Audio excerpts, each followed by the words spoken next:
عزیزہ نے محترم حضرت عمر فاروق نے اپنی بہن کے گھر میں جا کر اللہ کا کلام پڑھا تو پڑھنے کے بعد حضور کے پاس ان کو جانا پڑا.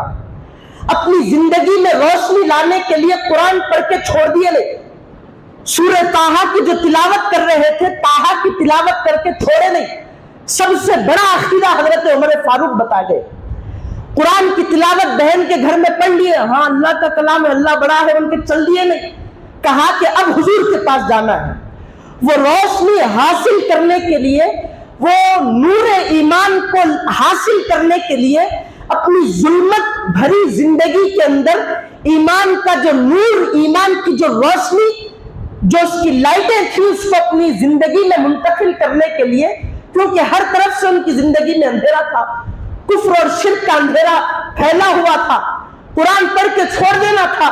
لیکن عمر فاروق نے کہا کہ اب اس کے اندر روشنی بھرنے کے لیے محمد چاہیے. گھوڑے پہ سوار ہو کر گھوڑے کو دوڑاتے ہوئے سامعین محترم حضور پاک علیہ السلام کے گھر بنی دار ارقم میں جا پہنچے.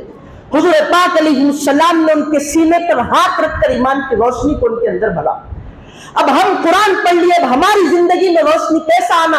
اب حضور نہیں ہے, ابو بکر صدیق نہیں ہے, عمر فاروق نہیں ہے, عثمان غنی نہیں ہے, علی المرتضیٰ شیر خدا نہیں ہے.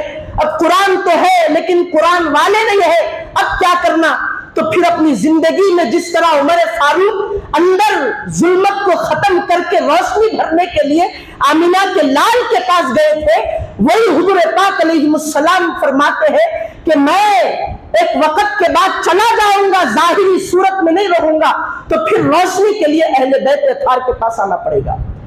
صراط مستقیم پر چلنے کے لیے ہمارے پاس, ہم کو معلوم ہے صراط مستقیم یہ ہے, سیدھا راستہ ہے, آگے بڑھ جاؤ, جب راستے کا اینڈ ہوگا وہاں پر جنت دکھے گی.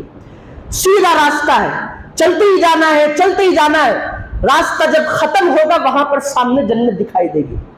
لیکن اس راستے میں کانٹے بھی ہوتے ہیں, اس راستے میں دشواریاں بھی ہوتی ہیں, اس راستے میں تاریکیاں بھی ہوتی ہیں. اندھیری رات ہے, گاڑی چلا رہا ہے, ہیڈ لائٹ کو اگر آن نہیں کیا تو پھر گر کے, روڈ بڑی صاف تھی, ہائی وے کی روڈ تھی, مصعب کیسا لگ گئے ٹکر رہے والا, روشنی ہیڈ لائٹ لگانا پڑتا. وہ ہیڈ لائٹ کے لیے عمر فاروق کیا کیے, آمینہ کے لال کے پاس گئے. نہیں مصعب روڈ کا, ہاں وہ بالکل وہ سامنے جو چیزیں آتی, نہیں بول کے نہیں, وہ تو الگ بات ہے, جا کے گر گیا نہیں ہے, وہ روڈ میں بھی جا کے ایکسیڈنٹ نہ ہو جاتا. ہیڈ لائٹ لگانا پڑتا. ضرورت کیا ہے, گاڑی چل رہی, بھاگ رہی دبا کے, اچھا مائلج ہے مصعب, بس ہیڈ لائٹ نہیں ہے, یقیناً ہوتا ہے ایکسیڈنٹ. تو اس سے بچنے کے لیے ہیڈ لائٹ کو آن کرنا پڑتا, اپنی حفاظت, گاڑی کی حفاظت کرنے کے لیے.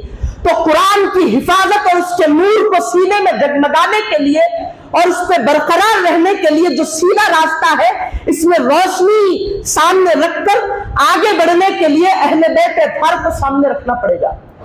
یہ اپنی زندگی میں نورانیت بھرتے ہوئے ہم کو اہدنا الصراط المستقیم کے بعد صراط الذین انعمت علیہم کی کڑی پہ لا کر چھوڑتے ہیں.